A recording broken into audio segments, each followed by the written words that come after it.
o estudo Fechou a em câmera, Spotify. fechou a câmera e o microfone? Pode colocar para gravar, tá, Silvia? Já coloquei, Tá já ok, está então. gravando. Tá, Depois eu obrigada. corto esse pedaço. Vamos lá, então, né, gente? Dar o nosso boa noite para todo mundo e fazer a nossa prece, a nossa conexão aí, aumentar a nossa conexão com os nossos amigos. Mestre Jesus, querido amigo, estamos mais uma vez, Uhum. então, aqui para juntos formarmos essa corrente com os elos da fraternidade, do amor, do respeito e da vontade, Senhor, de te conhecer, de te entender, te sentir, e assim juntamos forças para poder segui-lo. Assim, Jesus, nós iniciamos o nosso trabalho com a sua permissão, com a certeza, com a presença dos amigos maiores, nos envolvendo no seu manto, para que possamos sair daqui fortalecidos, conhecedores um pouco mais do teu Evangelho. Muito obrigada, Jesus, ser conosco, que assim seja. Vamos lá, então, né, gente? Está aí o nosso amigo Glaucio. O Glaucio vem lá da Casa Espírita Cisco de Luz, em São Paulo. É a casa onde o Álvaro frequenta, o Álvaro que vai estar conosco semana que vem. Então, ele gentilmente cedeu o nosso apelo, né, o nosso pedido para estar aqui conosco. Vamos estudar com ele hoje. Tudo bem, Glaucio? Fica à vontade. Muito boa noite a todos. Eu quero que todos entendam que esse estudo é nosso, de todos que estão aqui presentes, com a liberdade de colocar suas indicações, suas considerações a respeito da passagem evangélica que nós vamos apreciar na noite de hoje, né? Uma das coisas que é um benefício que a gente recebe de grandes almas, como por exemplo de Emmanuel, que ele fala que ele consulta o evangelho toda vez que ele tem alguma dúvida, ou ele vai fazer um tipo de um proceder qualquer, ele dizia isso, né? Ele pelo menos comunicava através do Chico. E que ele tem certeza que daqui 1,5 bilhão de anos ele vai continuar consultando o Evangelho de Jesus e tirando coisas e sugestões para o entendimento dele.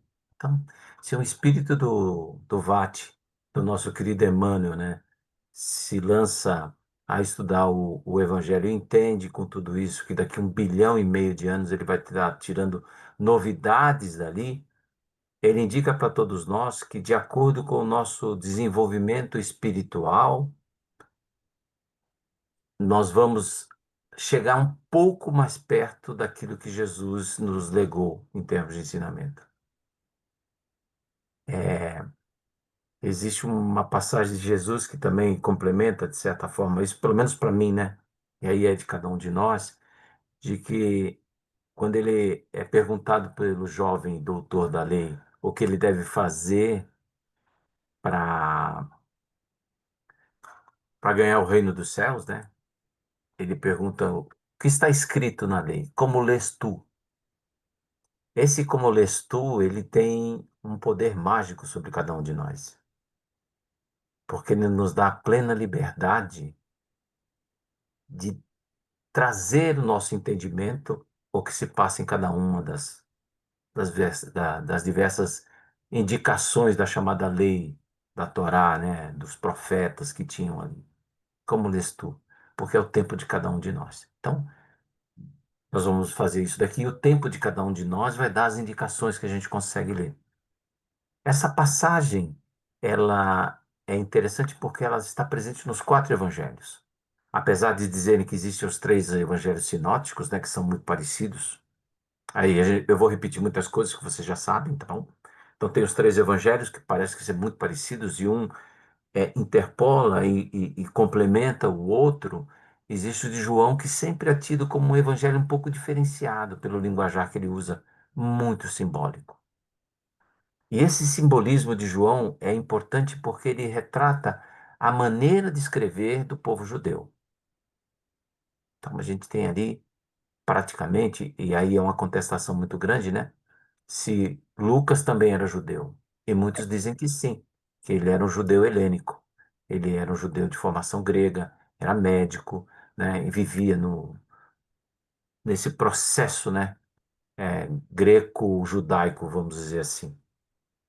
E dali tirou muitas conclusões, né? O pessoal segue e pegava muitas coisas daquela época. Lucas bebe numa fonte que é a mãe de Jesus e também num pedaço que é João, certo? Porque Lucas não conheceu Jesus pessoalmente. Marcos era um menino ainda quando Jesus é, foi submetido ao processo de crucificação. Ele aparece correndo lá no Monte das Oliveiras, que parece que pertencia à família dele, família Marcos, né? Ele era um jovem ainda que sai correndo aquele dia, do dia da prisão de Jesus. E ele vai beber numa fonte próxima, que são os convívios com a sua própria mãe, que conhecia Jesus, né? Abrigou muitas das vezes os discípulos na chegada a Jerusalém, e junto a Pedro. E onde ele vai escrever tudo o que tem no Evangelho, né? Das experiências de Pedro? Ele vai escrever em Roma. Não é assim que a gente entende em termos de história, né? Então, nós temos localizações diferentes. Os dois discípulos, os dois apóstolos que a gente tem próximo a Jesus, que viveram realmente e que põem a sua digital nos evangelhos, é João e Mateus. Então, a gente pode recorrer entendendo que esses dois parecem trazer uma história mais completa, né? Um processo mais completo dessa passagem, que é da a primeira multiplicação dos pães. Não é assim que está colocado para nós estudarmos? Que parece que não foi a única. Ele vai fazer isso posteriormente, ou talvez ela esteja interpolada em diversas histórias que nós passamos a estudar e conhecer, né? Então, não existe uma clareza um tipo de uma sequência de fatos dentro do Evangelho. Eles vão sendo colocados por aproximação e coincidência. Então, a gente vai pegar, por exemplo, no Evangelho de Mateus, ele sabendo que João Batista foi preso e depois foi morto, né? Foi degolado, aquela maluquice toda que a gente fazia nas cortes, né? Das palavras do rei que nunca podia voltar atrás. E Herodes, né, sacrifica João, que era uma figura que ele até admirava. Ele apanhava, mas admirava o João. E parece que a partir dali, Jesus se afasta, né, um pouco para ir para um lugar para uma reflexão. Na outra parte, a gente vai encontrar os discípulos voltando de muitas de suas jornadas de pregação da boa nova do reino de Deus, né? E estavam assim numa correria muito grande. Vamos tentar fazer um popurrí de tudo isso daí, porque cada uma das passagens nos parece interessante. Eu não sei se vocês têm eles aí em mãos, né? Como se alguém quer ler a primeira passagem, a gente pode começar com João. Alguém deseja ler ou não?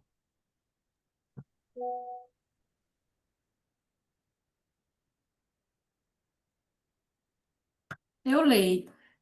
Por favor. João 6, porque eu estava no Mateus lá. Só achar o João aqui. Não, vamos lá. João 6. 6, 1. Então tá. A primeira multiplicação dos pães. Uhum, Eu tô na tradução do Haroldo Dutra, viu? Depois dessas coisas, Jesus partiu para o outro lado do Tiberíades, o mar da uhum, Galileia. Uma turma numerosa o seguia, porque observavam os sinais que ele fazia sobre os enfermos. E Jesus subiu ao monte e sentou-se ali com seus discípulos. Estava próxima a Páscoa, a festa dos judeus. Então Jesus, levantando os olhos e observando que numerosa turba vinha até ele, diz a Filipe: Onde compraremos pães para eles comerem? Dizia isso, porém, testando-o, pois ele sabia o que estava prestes a fazer. Respondeu-lhe Filipe: 200 denários de pães não lhe bastariam para que cada qual recebesse um pouco. Disse-lhe André, um dos seus discípulos, irmão de Simão Pedro: Está aqui um menino que tem 5 pães de cevada e 2 peixes. Mas que é isso para tantos? Disse Jesus: Fazei recostarem-se os homens. Havia muita grama no lugar.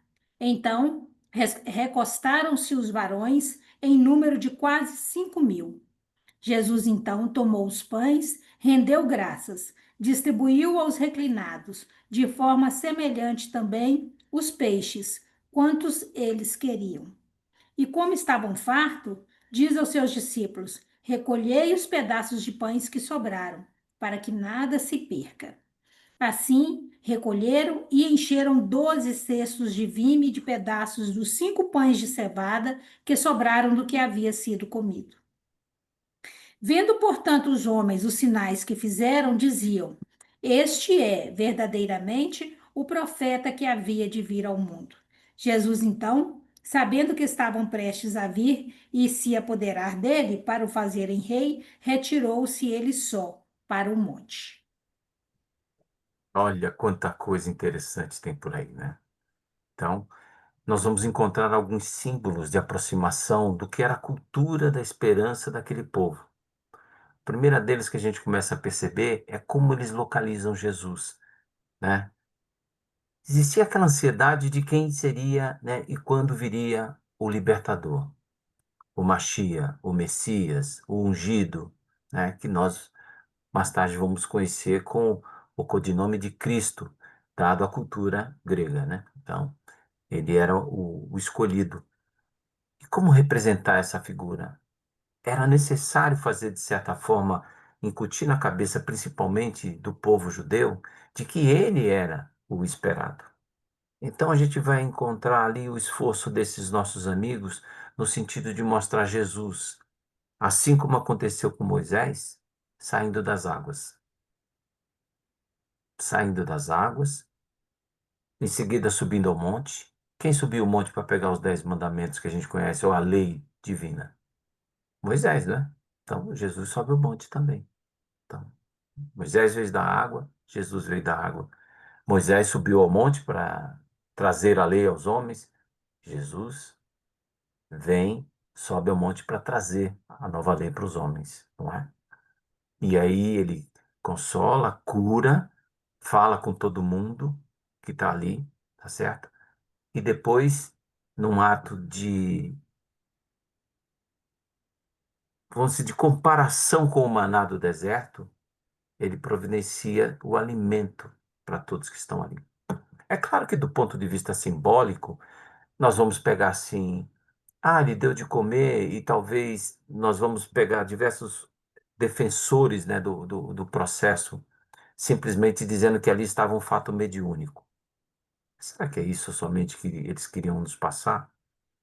Porque existe a saída de Jesus depois, do meio do. Ele conversa com todo mundo, fala das belezas, das benesses do reino de Deus, consola, conforta todo mundo.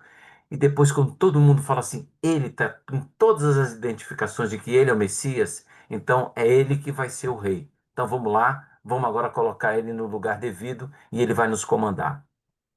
A própria posição da divisão dos 5.000 homens significa a formação de um exército. A divisão que ele faz na relva, de colocando em grupos de 100, de 50, são as formações das centúrias, feita pelo exército romano, por exemplo, para efeito de marcha e combate. Então ele faz um comparativo do Messias guerreiro, do Messias que vem trazer a mensagem dos céus. Tudo isso é um símbolo muito forte na nossa interpretação, na parte dita por João. O que a gente percebe dali que Jesus, colocando tudo o que ele tinha para falar para o pessoal, há um erro na interpretação. Uma coisa que ele não esperava que acontecesse. O quê? Que eles entendessem que ele veio ali para fazer uma revolução bélica, uma reconquista para um povo que esperava por um tipo de liberdade. E ele se retira. E nesse retirar dele, é que talvez tenha acontecido dele conversar com os seus discípulos, os seus seguidores mais próximos, de dizer, parece que o pessoal não entende. E aí, a partir disso, é que vai se fazer a construção dessa passagem evangélica. De dizer, eu os fartei no que diz respeito, porque Jesus veio para alimentar os nossos espíritos, as nossas almas, e não o nosso corpo. Mas ele não deixaria passar a todos nós com fome. Existe uma passagem muito interessante, não, mas muito bonita, né? Que acho que todos vocês conhecem, do livro Há 2000 anos. Quando Lívia vai se encontrar com Jesus. Vocês lembram dessa passagem? Lembra, Conceição? O que narra essa passagem? ela traz um aspecto muito intrigante e interessante para todos nós. Alguém lembra? Nessa hora, se vocês participam, então, para mostrar que tá todo mundo participando, que eu não vou ficar aqui fazendo stand-up, tá bom? É Ok? o fato dela ter ido de noite encontrar Jesus? Ela vai de noite para ficar na casa dos parentes, né, de Ana, tá certo? Mas ela sai porque vai encontrar Jesus logo cedo e tudo mais, tinha que sair aquela hora, porque era a hora que os serviçais saíam de casa, né? Não dormiam na casa, saíam de casa para voltar para os seus lares, né? Então, ela vai para lá. Mas existe uma cena marcante em tudo isso que nos chama atenção para dois trechos do Evangelho, ou mais. Então, ela sai da casa de Simeão, tá certo? Lembram disso ou não? Sim, Lembro, é isso, não, ok, é tudo bem. dos mil anos. Ela sai da casa acompanhada por Simeão e ela Certo. vê chegar pelo mar da Galileia a barca de Simão, aquele que a gente conhece como Pedro. Tá certo ou não? Tá igual a chegada dele lá também na hora da prédica da multiplicação dos pães ou não? Aí ele desce, atende a todo mundo, conversa com o pessoal, sobe até uma elevação e aí ele começa a falar das bem-aventuranças, não é? Vocês têm esse livro aí ou não? Alguém consegue puxar? Não, só para saber, no 7. Senão a gente vai tentar lembrar de memória, porque fica assim, É, rico na narrativa do nosso querido Emmanuel, que deve ter tido a colaboração de outros ver se o espíritos. Simar vai conseguir. Minha biblioteca está longe daqui hoje. Ah, Eu tudo tenho bem. outro Então, contato. acho que é O no Simar capítulo achou lá. 7. Acho que é no capítulo É, 7. Né? Mas aí, só para a gente complementar, né? Então ele vai e começa a falar das bem-aventuranças. No lugar que era de costume ele fazer suas prédicas, não é? E aí a gente fica com um negócio para perguntar: quantas vezes Jesus fez o Sermão do Monte? Mais de uma vez? Não sei. eu acho que mais de uma vez. Eu não sei. Não Quer há que eu qualquer leia? coisa. Por favor, Silvia, está com ele na mão, por favor, Silvia. Ao sair da barca de Simão, nós o esperávamos em massa, para lhe beber os ensinos consoladores. Espera só um pouquinho. Precipitamos. Oi, Ele sai e tem uma massa, tem e uma tem uma quantidade massa. grande de pessoas, né? Quando a gente não sabe, a gente fala que tinha mais ou menos umas 5.000 pessoas. Continue, Silvia. Vamos ver.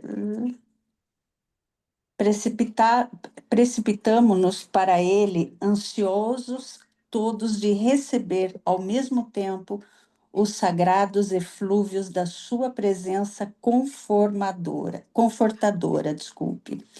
Mas nesse dia, muitas mães compareceram à prédica, conduzindo os filhinhos que se confundiam em algazarras ensurdecedora, como um bando de passarinhos inconscientes. Simão e mais alguns discípulos começaram a repreender severamente os meninos, a fim de que não perdêssemos o encanto suave e doce das palavras do Mestre. Só um minutinho, acho que está em desacordo com o que eu tenho. Acho que talvez não seja o 7 aqui, talvez na Ah, versão deixa eu ver. eletrônica que eu tenho aqui. É o encontro de Lívia com ele. Está escrito Encontro com Deixa Jesus eu... ou não? Há Ah, dois eu tô... mil Não, anos. deixa eu ir para lá, então. É o 7, né? Desculpa. Tudo bem. As pregações no Tiberíades. Isso, aí sim. Tá. Você quer que eu leia do começo? Não, porque aí vai ficar muito longo, né? E a gente, quando É, acabar de ler, tá falando boa deixa eu noite a ver. todos, vamos fazer a prece. Deixa eu ver, então, aqui onde que tá. Avança deve estar lá na terceira página e diante, depois que ela sai da casa de Simeão, né? Tem todo aquele negócio do conflito marital e tal, né?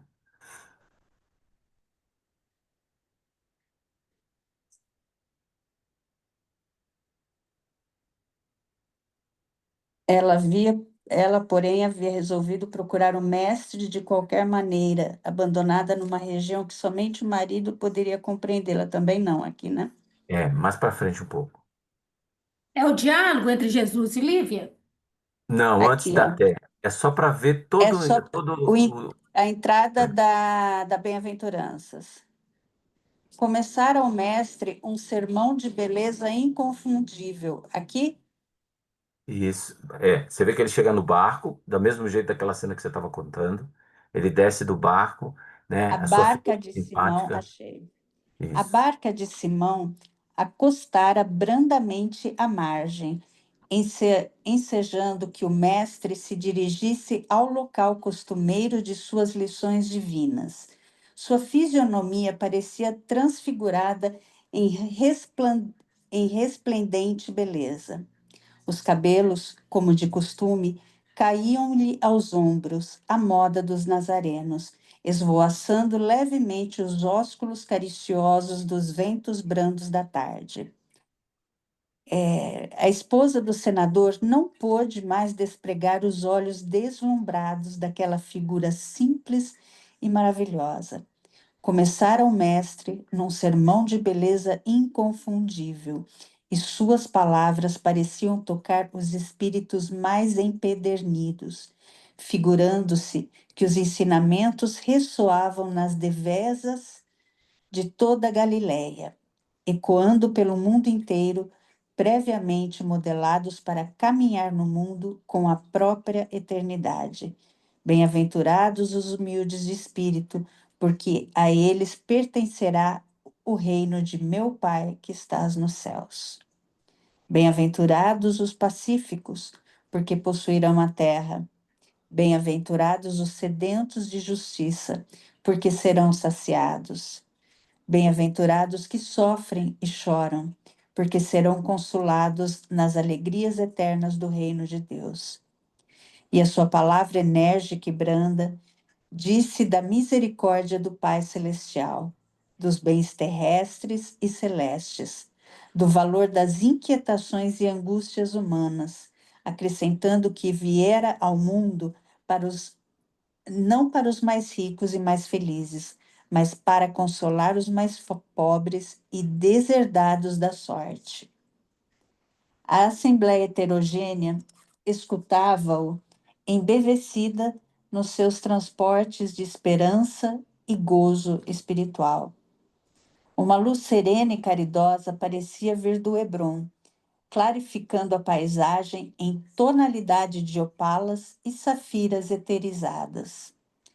A hora ia adiantada e alguns apóstolos do Senhor resolveram trazer alguns pães aos mais necessitados de alimento. Era só um pouquinho. Tem alguma coisa de coincidente na passagem evangélica? Não A existe um. fome, Não, mas assim, a narrativa contando, a maneira que está contado, não nos aproxima. Ele chega na barca, é encontrada uma multidão incontável, heterogênea de muita gente. Os discípulos trazem 2 cestos com a simples, né, merenda que eles colocam, né, que são os pães. Continua, Silvia. Lembra que a gente leu de João, né? Mas vamos lá, continua. uma luz serena e caridosa parecia. Não, desculpa. Dois grandes cestos de merenda frugal foram trazidos, mas os ouvintes eram em demasia numerosos. Jesus, porém, abençoou-lhes o conteúdo e, como num suave milagre, a escassa provisão foi partida em pequenos pedaços, que foram religiosamente distribuídos por centenas de pessoas. Lívia recebeu igualmente a sua parte e, ao ingeri-la, sentiu um sabor diferente, como se houvera sorvido um remédio apto a lhe curar todos os males da alma e do corpo, porque uma certa tranquilidade lhe anestesiou o coração flagelado e desiludido. Pode Comovi... parar. Qual é a coincidência que tem com a narrativa evangélica da multiplicação dos pães? Total, não é? Seria o mesmo episódio, depois contado de uma maneira diferente, simbólica, por seus discípulos, no sentido de passar uma mensagem de uma ocorrência da chegada de toda aquela bondade, porque na hora que você vai num determinado lugar, que você podia estar com fome, dor de cabeça, cansado. Você imagina se uma pega lá a rodovia Raposo Tavares, num sofrimento danado para chegar num determinado lugar e tal, cansado, o trânsito não anda, tudo parado quando ela chega lá, com sede, com fome e tudo mais. Ó, tá na hora de começar, gente. Já vamos começar, vamos fazer a prece. E tudo ocorre, tudo vai bem. E ela, nas conversas que tem, ela começa a sentir um ânimo diferente dentro do coração. A fome passa, a sede nem é lembrada, o cansaço valeu demais a pena estar ali. Então, essa é a saciedade em que é mostrada no próprio Evangelho, de quando se recebe a palavra, o consolo, o conforto, você fala assim: nem preciso mais comer, nem preciso de mais nada. Vocês lembram aquela passagem do Dr. Bezerra de Menezes, que ele é procurado por aquele pai de família, estava desempregado, os filhos, a mulher doente, os filhos com fome, ele sem nada para dar em casa.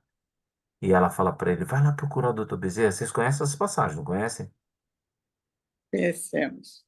Conhecemos, né? Conta para nós, Cristina, como é que era. O que que é o resultado do encontro dele?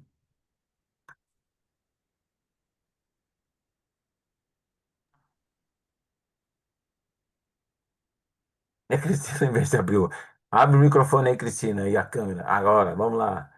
Ai, meu Deus do céu. Fechando tudo. Abriu? Deu para ver? Agora foi. Ah, É quando ele doou o relógio? não. Não lembra? Vamos lá.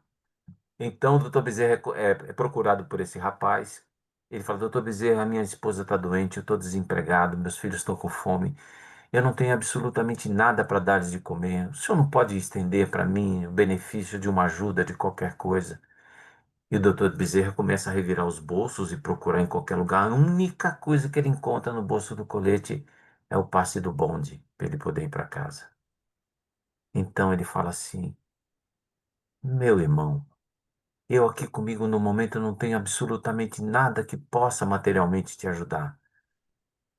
Mas você aceita um abraço em nome de Nossa Senhora? Aí o moço, assim, um tanto quanto desconcertado e decepcionado, por que não dizer, ele falou: aceito, doutor Bezerra. E ele abraça o rapaz e diz assim: quando você chegar em casa, distribua esse abraço para sua esposa, para os seus filhos, em nome de Nossa Senhora. Então ele volta para casa. Quando ele chega em casa, a esposa: você encontrou o doutor Bezerra? Eu encontrei o doutor Bezerra. E aí ele ajudou, ele não tinha nada, mas ele mandou um abraço para todos nós e pediu para eu abraçar você. E ele abraça a esposa, abraça os filhos, e a esposa se sente bem melhor. Fala: ai, estou tão bem, eu vou descansar bem essa noite.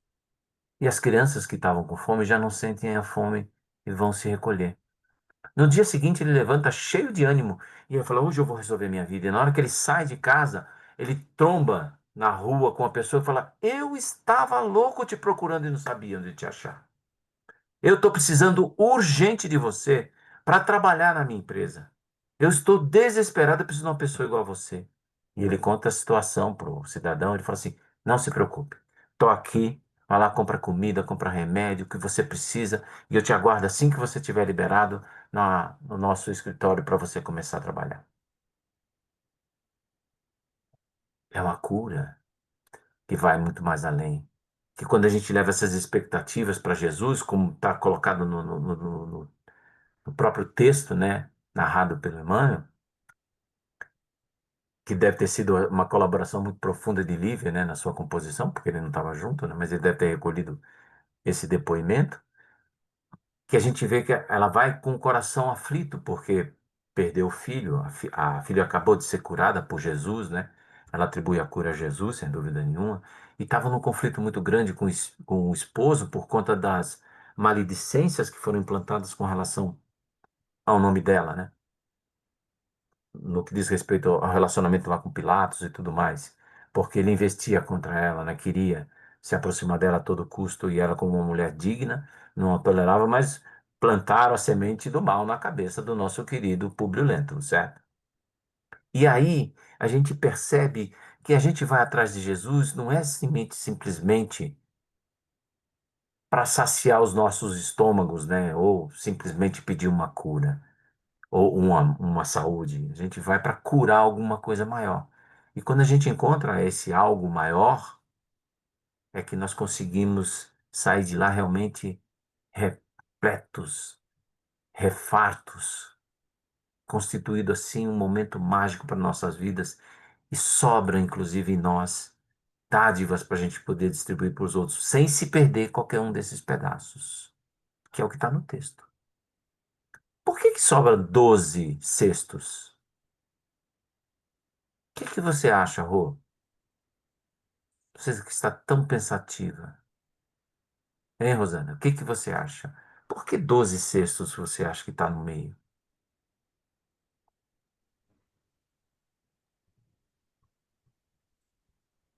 12 é um número muito representativo na coisa judaica, né?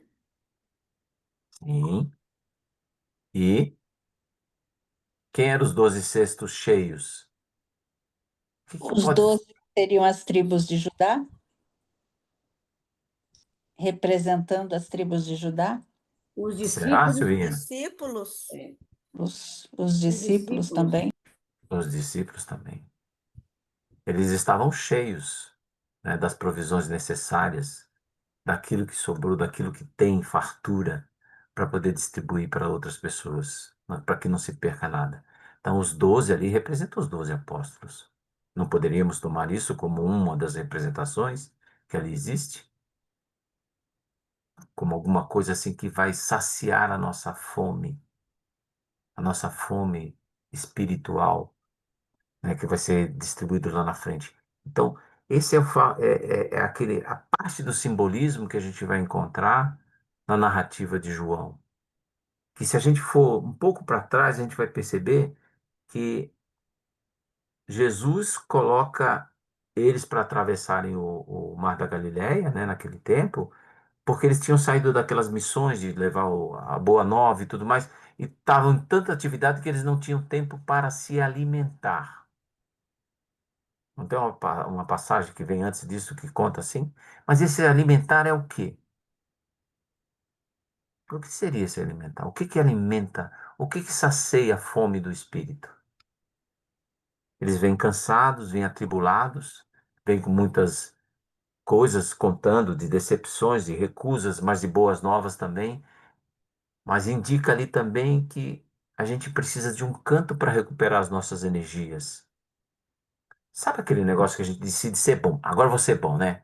Agora eu decidi, ó, conheci o espiritismo, agora eu vou para frente mesmo, ninguém vai me segurar. Primeira coisa, assim, não vou ligar mais para as brigas em casa. Já começa errado, né? A gente já começa errado, já começa a tomar atitude. Eu vou para o centro ajudar os outros, porque aqui não tem mais ninguém para ajudar. Começa daí. Essas decisões que a gente toma. Mas aí a gente vai no centro e já tem um amigo que briga. Ó, você não pode sentar nessa cadeira. Por que eu não posso sentar nessa cadeira? Porque essa cadeira aí é reservada para as pessoas, né, que têm assim um certo poder. Poder aqui e tal, não sei o que. Tira você da cadeira. Ó, você está dando passe errado.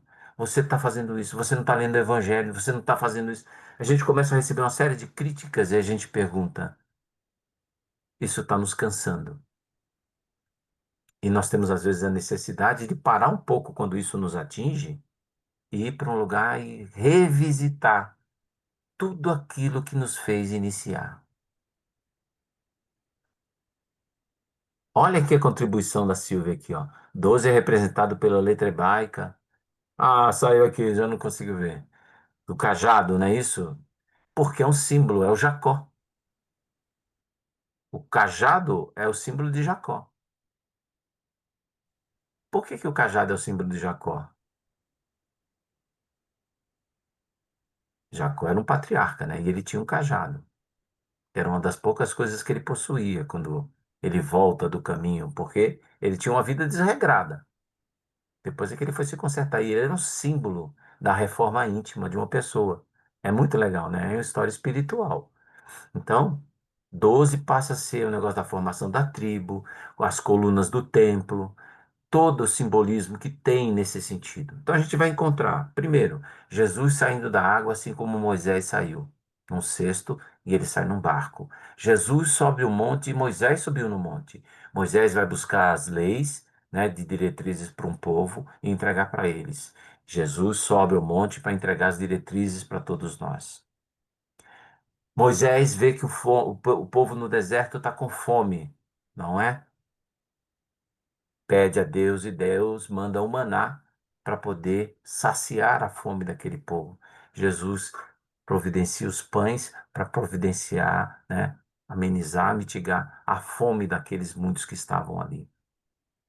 Para validar novamente, assim, são todos os sinais de que ele veio para o nosso povo. Só que a liberdade que ele propõe é uma liberdade totalmente diferente, que não nos coloca num papel assim de isenção.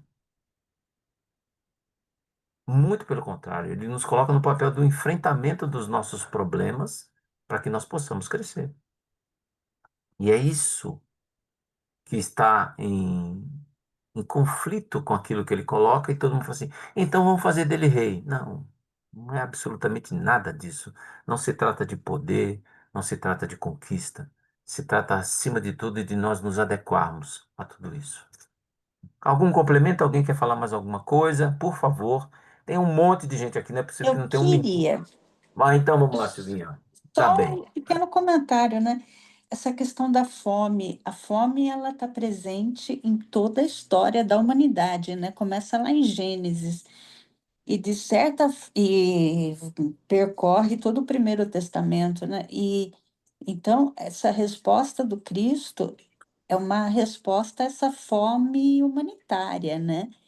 Essa essa crise humanitária, né? Então eu eu vejo que aí o Cristo ele vem para mostrar que ele vem para saciar todos os tipos de fome. E quando você fala em dores, né, a gente lembra que aliviar a dor humana é obra divina, né? É obra divina.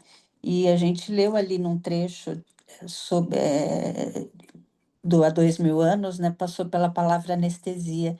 A anestesia ela tem duas raízes, né? A primeira é uma negação e de sensibilidade, né? Então, quando a gente, de certa forma, quando a gente está em dor, quando a gente está em crise, quando nós vivemos conflitos, quando a gente não lida com bem com esse enfrentamento, quando a gente não está conseguindo lidar com esse enfrentamento, é como se a gente estivesse anestesiado, né?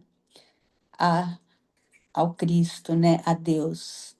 Então, sempre lembrar que aliviar as dores é uma obra divina. É isso. Principalmente as nossas, né? Se elas fazem efeito, se nós temos a compreensão, é fundamental que a gente revisite. Por que que ainda dói aqui e acolá? Será que nós conseguimos realizar aquela nossa chamada reforma íntima, ou a nossa transformação pessoal, para encararmos a vida como seres imortais que nós somos? Essa é a questão, né? E o Simar sabe que a gente tem uma visita muito nobre que vai lá nos auxiliar, né, Simar? Das nossas dificuldades físicas, né, Conceição? E ele pergunta para nós assim, e eu tenho dificuldade de responder isso para ele: o que você busca? O que você busca?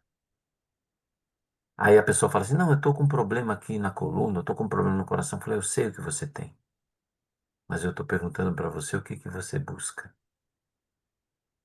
Essa é uma resposta que tem que ser dada com tanta coerência da nossa parte, porque ela tem que estar de acordo com a maneira que nós procedemos com relação à vida, a maneira como nós nos comportamos, a maneira como nós respondemos a cada um dos desafios. E a gente só consegue fazer isso com os valores que tem presentes dentro de nós, de cada um de nós, né? Não é um negócio assim, não, eu tô procurando a luz, mas caminhando no escuro, meu irmão. Eu fiquei pensando, né? O que que eu respondo para ele? Mas caminhando no escuro, meu irmão. Não, estou procurando paz, mas estabelecendo a guerra, o conflito com os outros. Não, eu estou procurando ser melhor, mas praticando as mesmas coisas erradas que você faz constantemente. Não está incoerente com aquilo que você procura? Geralmente as mulheres têm o poder mágico de esconder meias nas gavetas dos maridos e dos filhos. Eu não sei como vocês fazem isso. Porque às vezes eu vou lá perguntar onde está meu par de meia, né? E falou, não estou achando aquela meia que eu preciso usar, tal, não sei o que, tá aí na gaveta, tá aí na gaveta. Não tá, eu já procurei em tudo. Procura direito o que tá aí. Não, não, não tá, eu já procurei em tudo. E vocês não passam de mágica, eu acho que é mediunidade. A minha esposa deve ter mediunidade. Eu já falei isso para ela, mas ela disse que não. Ela disse que não. E ela vai lá num ato de mágica e materializa um par de meia que eu estava procurando, sem o menor esforço. Então, se a gente não procura direito, ou se nós estamos, né, mexendo da maneira errada em certas coisas, como é que a gente vai adquirir, né, essa saciedade em nós? Tem uma coisa muito interessante, acho que eu já devo ter contado essa história, talvez o Simar já conheça, que é a respeito daquele Pietro Sarubia. Já ouviram falar do ator que fez Barrabás no filme do Mel Gibson? A única cena que ele ia fazer no filme, ele É, foi procurado pelo Mel Gibson, então ele começou a puxar elenco de pessoas que é eram atores isso. que ninguém tinha ouvido falar, né? E aí, Ele luxou o ele, braço, ele luxou o ombro, né? ele Não, deu uma esse aí luxação foi no ombro. o que fez o Barrabás, o Pietro Zaruba, ele falou assim, eu ia ser uns... ele falou assim, olha, estamos fazendo um filme sobre Jesus, então eu gostaria de saber se você topa fazer parte do elenco. Ele falou assim, não, eu vou. E ele pensava que ele ia ser um Pedro, né, um André, ou qualquer coisa assim. E ele falou assim, não, não, você vai ser Barrabás. Barrabás? Ele ficou meio que indignado. Falou, tudo bem e tal, não sei o que lá. Barrabás, e o diretor de cena dá o papel, ele lê o que que ele tinha que fazer? Absolutamente quase nada na interpretação dele. Falou assim, você vai olhar para o público com desdém, fazendo aquela algazarra, aquela folia, que é o que ele representa. Quem assistiu essa cena foi muito interessante. Mas você não vai olhar para Jesus. E sabia que era um ator que estava ali, né? Você não vai olhar para Jesus, você vai olhar para frente. Você vai desprezar ele ali. E ele conta que naquele momento que ele sobe no cenário, e ele é chamado, ele entra em cena. E na hora que ele entra em cena, ele tá olhando pro público assim, fazendo careta, e um monte de coisa. Ele sente uma mão morna tocar o ombro dele assim. E ele vira, e na hora que ele vira, ele vê Jesus. Ele vê o ator interpretando Jesus. Ele sabia que era um ator que estava ali maquiado, mas ele estava tão ferido, tão machucado, que ele pegou e falou assim: como é que pode esse homem, acima de tudo, do jeito que está, ainda falar de perdão para todos aqueles que o atacaram? Naquele momento, ele virou a chave da vida dele, o Pietro Salupio. Ele mudou, ele era praticamente uma pessoa materialista, quase que um ateu, e ele se transformou de tal maneira a ponto de escrever um livro Como o Olhar de Jesus Transformou Barrabás. Tem o depoimento dele, né, que a gente pode encontrar na internet. E aí eu fico pensando por vezes, né? E quais são as coisas que vai fazer eu virar a chave? Será que eu já não tenho elementos suficientes, informações suficientes na minha vida para fazer essa chave virar, né? Para integrar, para me saciar? Você quer saber mais o quê, né? Qual o detalhe que você quer saber? O que que é mais necessário? Essa parte, muitas das vezes, do que o que sobrou, talvez seja um excedente que a gente tenha que entregar para outras pessoas. Falta alguma coisa, algum esclarecimento para a gente tomar a decisão de mudar a nossa vida, de perdoar, de ser mais amoroso, de ser mais dócil com as pessoas, mais harmonioso dentro de casa, nos nossos trabalhos, na nossa vida, na nossa cidade. Será que a gente entendeu o Sermão do Monte? que a gente vai perceber na própria continuidade, né, do texto lá de Lívia, que ela, a hora que ela recebe o sermão e ela come aquele pedaço de pão, como se fosse quase um processo mágico, uma química que muda tudo nela, é que ela incorpora uma tranquilidade para enfrentar todas as dificuldades que ela ia ter na vida dali por diante. É a virada de chave dela. E antes até de começar o próprio processo, né, Silvia, que fala da narrativa que é um pouco mais longa, ela já tinha uma posição, uma concepção de vida com relação à igualdade entre os seres que era totalmente descolada do que era o orgulho romano. O orgulho romano ele separava a camada de quem era nobre de quem era escravo. Como se comparar, como se igualar dentro do discurso de Jesus disso daí? Está na própria narrativa. Se vocês tiverem a oportunidade depois de lerem e consultarem, acho que vai ser muito legal. Mais alguma Ô, Relógio, colocação? Eu, Diga-se, eu queria mano. fazer uma colocação. Olha, a gente vê as histórias dos primeiros cristãos, né? Alguns Hum, com o olhar de Jesus, às vezes à distância, virava essa chave. Alguns que nem viram o olhar de Jesus, mas ouviram alguma coisa, viraram a chave. Outros, né, que encontraram com ele pessoalmente, viraram a chave, e muitos outros também não. Com certeza nós estávamos lá e também não viramos a chave lá com ele. E eu posso hoje, dizer. então, nós estamos aqui nessa procura, nesses estudos, tentando entender esse Cristo lindo, né? Que traz essa paz instantânea. Aí a gente começa a fazer a pergunta, né? Qual é o meu propósito aqui? Aqui eu venho. Aí a gente vai ficando mais velho, a gente começa a refletir melhor. E quando a gente começa a, pelo menos, a procurar esse propósito, a gente começa a entender essa paz que os primeiros cristãos entenderam com um olhar. Mas que realmente não é fácil. Nós ainda somos muito, eu pelo menos, né, muito rebelde ainda para, né, ansiar essa paz completa. Mas entendo que eu estou me esforçando para entender o meu propósito aqui. Aqui eu venho e estou Hum, correndo atrás dele. Então, eu acho que isso já é um passo grande nessa sem encarnação. dúvida, sem dúvida. E a gente vai encontrar na própria narrativa, Silvia, não é? Que ele fala, ele se dirige a Simeão, e Simeão pergunta para ele: Isso eu Senhor, vi aqui. o que eu devo fazer para conquistar o reino dos céus, ter um lugar no teu reino? No próprio diálogo, na É, pregação, não está lá? E ele fala assim: Simão, tranquiliza o teu coração. No tempo certo, no tempo certo eu aceitarei teu sacrifício. isso. Não é isso? Então, É. o que chama isso daí? Como é o nome disso daí? Isso se Eu acredito que chama o pastor que vem atrás de cada ovelha perdida, que sabe misericórdia. cada o nome de cada um, que conhece cada um.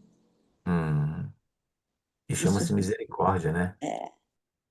A capacidade de compreender as nossas dificuldades, os caminhos diversos que nós ainda queremos experimentar. Por que que a gente, como diz a Yosimar, por que que será que eu sou tão rebelde em certas coisas? Não aceito, né? A gente fala de paciência, fala de fraternidade, fala um monte de coisas que a gente quer ter dentro de nós, a gente fica repetindo isso o tempo todo, mas parece que elas fogem, elas são indomadas. A gente tem um comportamento sempre de ter o subterfúgio de que ainda não, agora não, vou deixar para depois, É. né? Tem uma reflexão, Santo Agostinho é uma referência muitas das vezes, porque ele aparece no Evangelho, né? São Vicente de Paulo também.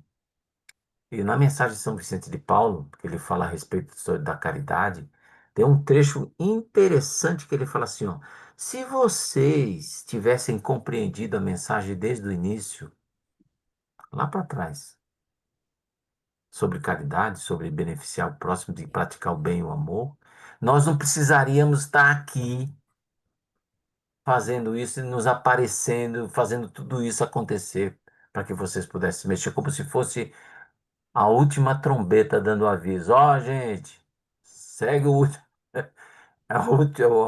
Vai sair o navio, né? Estejam prontos para poder embarcar. A gente às vezes não percebe. Esse negócio, né, de estudar é muito legal, porque ele é o primeiro, é o segundo passo, porque primeiro você lê. É muito comum a gente falar assim, vocês leram há 2000 anos? Ah, eu li há 2000 anos. Você estudou há 2000 anos? Não, eu não estudei há 2000 anos. Você refletiu sobre há 2000 anos? Não, eu não refleti sobre 2000 anos. É a história do. Não, é a história de nós, de todos nós. É muito bonito o livro. E assim, é aquele negócio que a gente tem que revisitar o tempo todo para saber como controlar, como adequar isso em nossas vidas. Então, o Evangelho, ele é um negócio escrito para mim. Eu não sei se foi escrito para vocês, tá? Mas ele foi escrito para mim. Toda vez que eu vou abrir, eu aprendi isso recentemente, tá meu nome lá. Gláucio, faça caridade. Gláucio, perdoe. Gláucio, seja respeitoso com seus pais. Gláucio, respeite sua família. Gláucio, sirva o seu irmão. Gláucio, entenda por que que você consegue construir inimigos, como desfazer essas inimizades. Não sei se vocês têm isso no seu evangelho, mas é engraçado, porque no meu aparece tudo isso, né? É isso que a gente tem que encarar, e por isso que Jesus pergunta: como lês tu? Como lês tu? Porque foi escrito para cada um de nós, né? E é de uma sabedoria incrível. E tem que vir um espírito como Emmanuel para dizer assim, ó, vai passar 1 bilhão de anos, 1,5 bilhão de anos, e ele vai ser sempre atualizado, porque é uma regra cósmica. É elaborado e vivido e cadenciado pelo espírito mais puro que já pisou nesse planeta. Será que ele é mais sábio do que a gente ou não? Alguém quer colocar mais alguma coisa? Uma pergunta, uma questão, uma discordância? O pessoal dorme cedo, Conceição? É o frio que está botando o povo para dormir? Que ninguém está acordado É, ainda? eu te falei que esse povo é caladinho, comportado. Eles Hum. são muito comportados. João Batista, João, se você está falando alguma coisa, ele está sem microfone. Está parecendo que ele quer falar, tá vendo? Tá, tá não. Então tá jóia, Não? gente. Não, Tô quer não, não. tia, tá tranquilo aqui, tá? Ah, então tá, João, falou. alguma dúvida? Algum complemento, por favor? Não, João. Vera? Vera tá processando as coisas assim. Acho que ela está querendo tirar um coelhinho da É cartola. verdade. É processando. Todos nós ficamos processando isso na cabeça. Estou encantada. Tá o quê? Estou, Encantada? estou encantada Com Jesus? Só pode ser com, com com Jesus. Jesus e com as suas colocações. Eu acho que, como diz assim, né, tem que cair em terra fértil, né? Não é minha colocação, né? Todas elas são de Jesus. Tá certo? Cristina quer falar alguma coisa? Georgina, Rosana, Leda. Georgina, você tá muda aí, Georgina. Você está falando, mas seu microfone está mutado. Não, seu estudo, Glaucio, foi muito bom. Eu realmente, assim, não tenho nada a acrescentar. Foi perfeito. Ainda bem que você é bondosa, porque perfeito ele não foi, né? A gente sabe disso, né? Você manda baixar 1,5 bilhão de anos e quer sair daqui pretensão de que a gente alcançou o máximo. De Ô, jeito João, nenhum. mas é porque, Sempre aprendendo, né? Glaucio, a gente fica, quando pega essas passagens dos milagres, tão preso ao fenômeno, né? Tão preso às coisas físicas, e a gente esquece de enxergar o que tem por trás de tudo aquilo. E que nada é difícil para Jesus, o maior magnetizador que teve sobre a face da Terra, e você fica Hum. encantado, e aqueles episódios traz para nós uma moral muito grande, e a gente fica preso a umas coisas que deveriam ser tão comuns, né? A gente quer saber o porquê, como que foi, como que deu, e esquece da essência do evangelho que está ali naquela passagem. E eu acho que hoje você trouxe muito isso, né, para Ó, nós. agora falta a rasteira final em nós. Sabe qual é a rasteira final em nós? Qual? Dá-lhes de comer. Senhor, como é que a gente vai dar de comer para esse povo todo? Se a gente tivesse 200 moedas, seriam 200 denários, não seria suficiente para saciar a fome dessas pessoas. Essa é a primeira coisa, a convocação para o trabalho. Aí Jesus pergunta: o que nós temos? Não é? Ele não faz essa pergunta? Não faz, Flávia? E aí, o que que nós Vocês temos? estão me ouvindo? Vocês me Vamos sim, ouvem? João, diga lá. É porque quando os apóstolos levam o pouco que tem até Jesus, e ele fala assim: traz para mim o que vocês têm que eu vou multiplicar. Mas é necessário que a gente leve, né? Senhor, nós temos tão pouco para te dar, nós temos poucos pães e poucos peixes. E ele fala: traz, que eu vou multiplicar para vocês mesmos dar a eles de comer. E o que ele E quer dizer, por que que ele provoca isso, João? Essa é a reflexão que porque vale. eu ouvi uma vez Simão Pedro dizer para nós de outra passagem, de Hum. Lázaro sendo retirado do túmulo. Jesus chega e fala assim: tira a pedra. Aí as pessoas vão lá, faz aquele esforço e tira a pedra. E ele vira para Lázaro e fala assim: Lázaro, sai para fora. Tira a pedra, nós com a força física podemos fazer. Ressuscitar Lázaro, só Jesus. Quando ele faz esse convite, é para a gente participar um pouco com as nossas parcas possibilidades da seara dele. Ele fala: dai vós mesmos de comer. Quando eu me melhoro e dou alguma coisa do evangelho para alguém, eu estou me melhorando e eu estou participando também do banquete de Jesus. Como uma pequena micro participação, migalha, mas é uma participação. Quem foi que entregou os peixes e os pães para os discípulos, para Jesus? Quem foi que entregou? Foi alguém da multidão, né? Uma criança, não?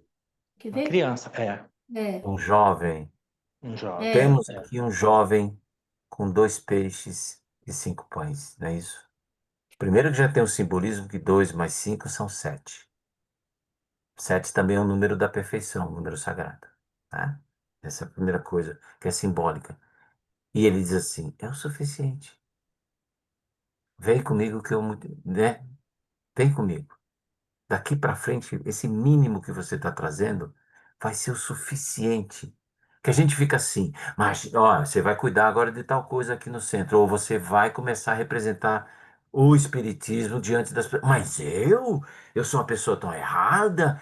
Quantos passos você já tomou? Tomei 5 passos, já é o suficiente. Quantas águas você já bebeu? Ah, já tomei uns 5 canjeirão de água. Então, você já tem o mínimo.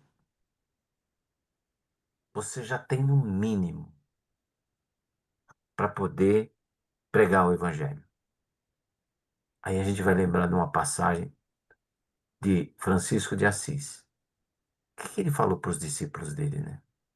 Vão, vão para todos os lugares, vão lá para Pádua, vão lá para frente, vai para todas aquelas regiões que tem, vai para Gúbio, vai para todos aqueles lugares e preguem o evangelho. Mas se for preciso, usem palavras.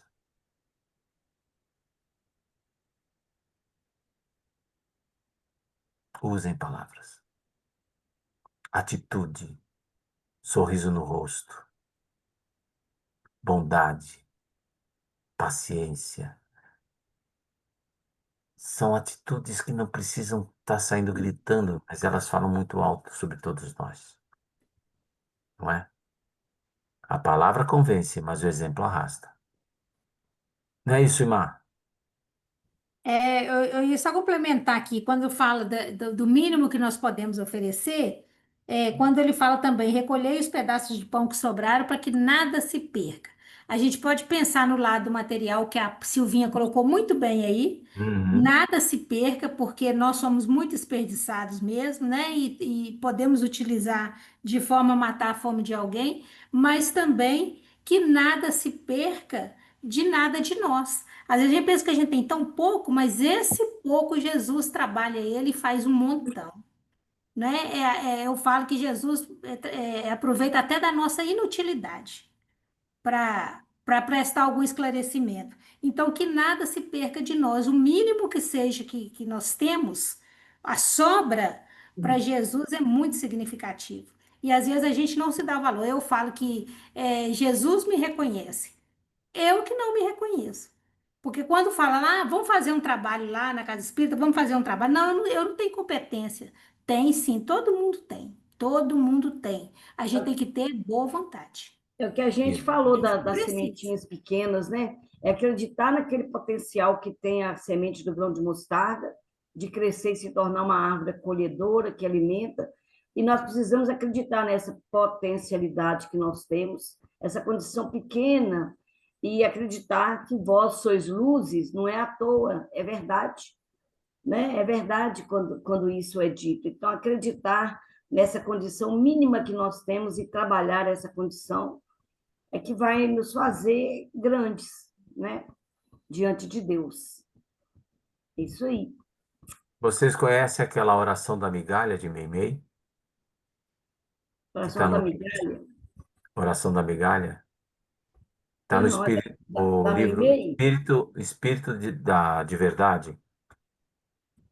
Não. Já ouvi, viu, Glauco? Eu Já já vai, ouvi. João? Já ouvi a oração da migalha. Você tem ela aí? Não está na mão, não. Peraí, Mas estou ela tentando, Aí. tô tentando relata achar. do óbolo da Eu viúva, vou que a procurar, vou ver se migalha eu que acho. viu, Exatamente. do óbolo da viúva que relata no final.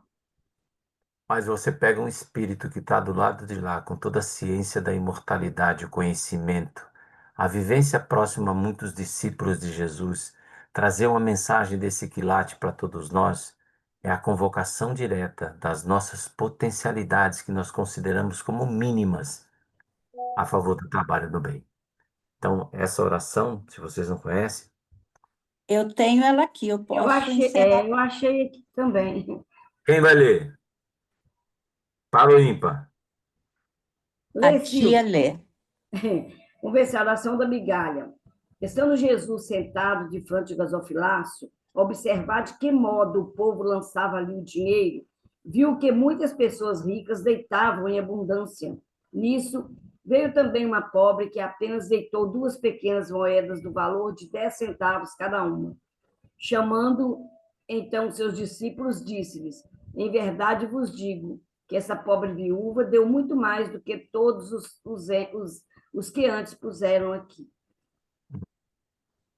Será que é isso mesmo? Aí vem, muita gente deplora não poder fazer todo Não, o tempo. não é essa. Não, essa aqui é a passagem, né?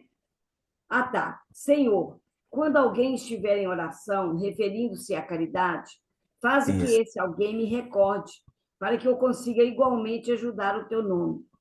Quantas criaturas me fitam indiferentes e quantas me abandonam por lixo imprestável.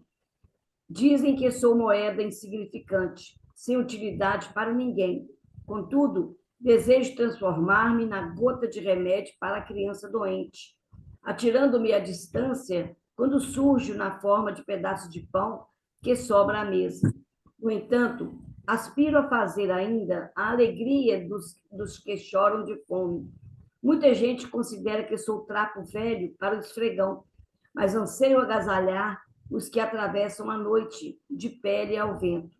Outros alegam que sou resto de prato para a calha do esgoto, mas encontrando mãos fraternas que me auxiliem, posso converter-me na sopa generosa para alimento e consolo dos que jazem sozinhos no catre do infortúnio, refletindo na morte. Afirmam que sou apenas migalha e por isso me desprezam. Talvez não saibam que, certa vez, quando quiseste falar em amor, narrastes a história de uma dracma perdida, e reportando-te ao reino de Deus, tomaste uma semente de mostarda para a base de teus ensinos. Faze, Senhor, que os homens me aproveitem nas obras do bem eterno, e para que me compreendam a capacidade de trabalhar, Diz-lhes que um dia estivemos juntos em Jerusalém, no templo de Salomão, entre a riqueza dos poderosos e as joias faiscantes do santuário. E conta-lhes que me vistes e me abençoastes, nos dedos mirrados de pobre viúva, na feição de um vintém. Lindo, né? Lindo. Lindo, lindo, lindo. Nossa, muito bonito. É muito bonita essa oração. Muito. De novo, é a oração que nos mostra que não se subestime sua capacidade de ajudar. Nós já recebemos insumos suficientes para o nosso trabalho, para a nossa transformação, para o nosso caminhar melhor. Isso tem que nos colocar, acima de tudo, num processo de alegria de poder servir.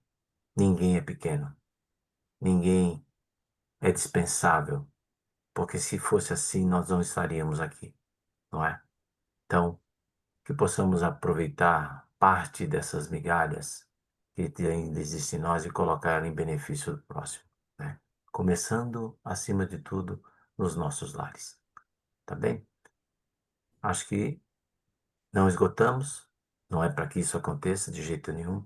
A gente tem que sair daqui satisfeitos, mas sabendo que cabia mais, tá certo? Alguma pergunta? Alguma dúvida? Algum desejo? Muito Conceição. bom, Glaucio. Muito bom. A gente agradece imensamente, tá? A sua contribuição conosco aí foi assim de excelência para a gente. E é isso aí. O que aprendemos com Jesus hoje ficou bem claro na mente de todos nós, né? O que queremos dele, né? Para cada um de nós fazermos essa pergunta e termos essa resposta.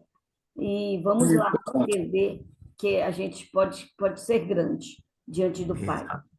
Muito Muito bom. obrigado, Glaucio. Muito obrigado. Depois a gente vai agendar Eu que um outro agradeço. estudo para nós, tá? Muita gratidão. Eu Muito estou bom. acompanhando vocês. Eu Vou estou ter que acompanhando vocês lá pedir. no estudo, Glaucio. Você e o Ah, Raul, no estudo de ontem, né? Eu estou fazendo aquele estudo com vocês. tá, né? Muito bacana. Que bom que você está gostando. Isso é É. importante para nós. Muito bom. Ok. Quem faz a nossa prece, então? Nós vamos fazer a prece. Então, mais uma vez, lembrando do Álvaro, que estará aqui dia 14, 13, 14 e 15. Quem não fez Ixi, inscrição, por favor, fazer. Né? Nós já estamos com um número bom de inscrição para o seminário. A roda de conversa tá me surpreendendo, os interessados em participar da roda de conversa, que vai ser sexta-feira à noite, né? A gente não pode perder esse irmão que vem aqui, que, né, é de um conhecimento grande, de um compromisso muito grande aqui na Terra, muito grande, em todos os níveis, assim, dos princípios básicos da doutrina, da mediunidade, da divulgação, de tudo. Vamos aproveitar essa chance, né? Que ele é vai estar isso mesmo. conosco. E Muito vamos bom. agradecer. A nossa Feira do Livro Espírita, gente, começou aqui em Patinga, né? Quem quiser participar, aproveitar. A Feira do Livro é um momento grande de fazer tanta divulgação. Você espalha mensagem, você conversa com quem chega, né? Esclarece. Eu gosto demais da Feira do Livro. Então, vamos, né, aproveitar também que os livros são mais baratos, né? Para a gente poder enriquecer a nossa biblioteca aí. Vou fazer a prece para nós. E o Simar, você reza aí para nós? Rezo, Então, oro vamos com lá. prazer. Então vamos, né, depois desse banquete de luz, de tantas informações, de tanta notícia boa, nós agradecemos, divino amigo, a tua presença aqui ao nosso lado. Agradecemos o teu amor por nós. E aprendemos contigo hoje que podemos ser migalhas, mas podemos ser migalhas em favor de nós mesmos e do próximo.